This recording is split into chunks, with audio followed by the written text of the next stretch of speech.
I'm Amy Cherry. This local news is a service of Flagler County's Toyota dealer, Beaver Toyota, here to wow ya. The Flagler County Sheriff's Office is going to have to make its temporary home at the courthouse work. And to do so, the Commission has ordered County Administrator Jerry Cameron to work with Clerk of Court Tom Bexley to reallocate more space and accommodate the sheriff's needs for up to 3 years. Cameron says he's trying to work in the spirit of cooperation. My interpretation of what they wanted me to do was to do that collaboratively with the clerk, and I've actually had some conversations with his number 2 person, and I haven't even toured his space. I've only toured the sheriff's space.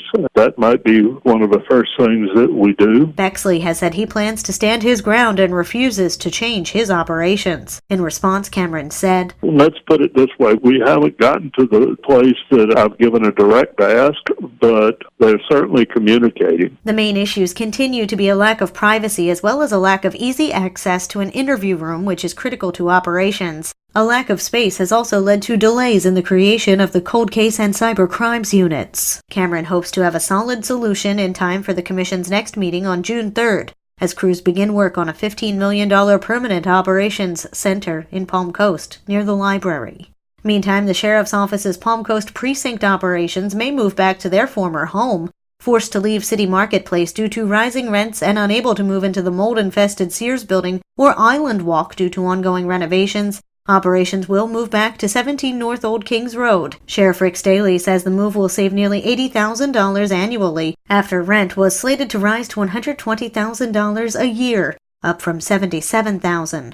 Renovations at the site of a former bank at Island Walk where operations were to move will likely take until the end of the year. This portion of Flagler's Morning News brought to you by the Daytona Beach International Airport, Sunwing Airlines nonstop to Toronto, and now nonstop service to New York City via American Airlines. Flagler County needs a day program for kids. Jonathan Tannenbaum of Stewart Marchman Act Behavioral Health Care says there is a reason the county does not have that. It's a space issue. Tannenbaum says outside of sending kids to Volusia County, where there is programming, Flagler County has nothing. We have to have a place where we can keep our kids under a watchful eye. Right now, that does not exist in Flagler County. If you need to know how to talk to somebody about suicide, there will be a town hall on suicide on Thursday night from 6 to 8, and WNZF will carry it live. Tomorrow, Gretchen Smith from the Flagler County Health Department talks about the details of Thursday's town hall meeting. From the WNZF newsroom, I'm Deb Albertson.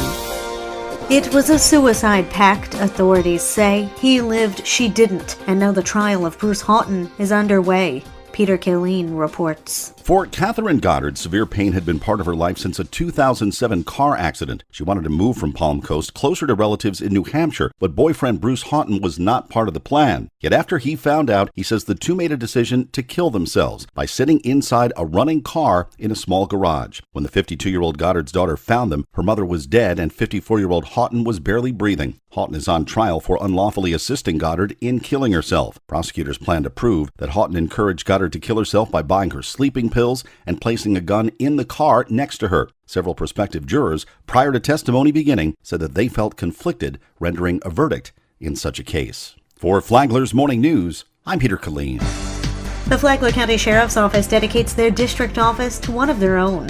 Tony Magoo has the story. On Monday, the Flagler County Sheriff's Office held a ribbon-cutting ceremony at their District 1 office. The dedication was in honor of Captain Grady Prather, Jr. Sheriff Rick Staley said 1 year ago that the Sheriff's Office would bring back a full-time Marine unit to include both land and water vehicles to patrol the county's over 100 miles of water and ocean shoreline. The unit will be named in Prather's honor. A 33-year veteran of the Flagler County Sheriff's Office, Prather led the Marine division that he created. He retired January 31st, 2008, and died November 17th of 2009. The event also marked the start of the Sheriff's Office Summer Boating Safety Initiative, which starts this holiday weekend. The Sheriff's Office will have an increased presence on local waterways to ensure that everyone operating a boat is following proper safety guidelines. For Flagler's Morning News, I'm Tony Magoo. And now you're up to date on Flagler's Morning News. I'm Amy Cherry.